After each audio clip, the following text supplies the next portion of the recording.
আচ্ছা, কালকে যে দুর্ঘটনা ঘটেছে আপনারা জানেন, রাত 8:25 সময় রাজধানীর তেস্তুরি বাজার এলাকায় এখানে একটা গুলির ঘটনা ঘটেছে। এই ঘটনায় একজন নিহত হয়েছে আর একজন গুরুতর আহত হয়েছে। এই ঘটনার প্রেক্ষিতে নিহতের স্ত্রী বাদী হয়ে তেজগাঁ থানায় একটি মামলা দায়ের করেছে। এ পর্যন্ত আপডেট রয়েছে। ইতিমধ্যে নিহতের মৃতদেহ ঢাকা মেডিকেল কলেজ হাসপাতালে রয়েছে ময়নাতদন্তের জন্য। আমরা এই ঘটনায় যারা জড়িত তাদেরকে শনাক্ত করার জন্য কাজ করছি। এটা তদন্তাধীন রয়েছে। ধন্যবাদ সবাইকে। নির্বাচনের বাকি আর কয়েকদিন, এভাবে দিনে দুপুরে রাতে প্রকাশ্যে হত্যা করা হচ্ছে, আইন শৃঙ্খলা বাহিনী এটা অপরাগতা কিনা, আপনারা কি মনে করছেন?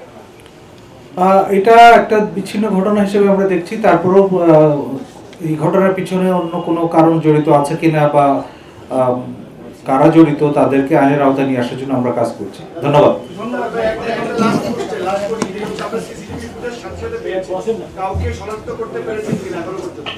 আমরা ঘটনাস্থলে সিসিটিভি ফুটেজ সংগ্রহ করেছি, সেটা বিশ্লেষণ করেছি এবং ঘটনায় যারা জড়িত সম্ভাব্য তাদেরকে সিসিটিভি ফুটেজ বিশ্লেষণ এবং গোয়েন্দা তথ্যের ভিত্তিতে শনাক্ত করার জন্য চেষ্টা চালিয়ে যাচ্ছে।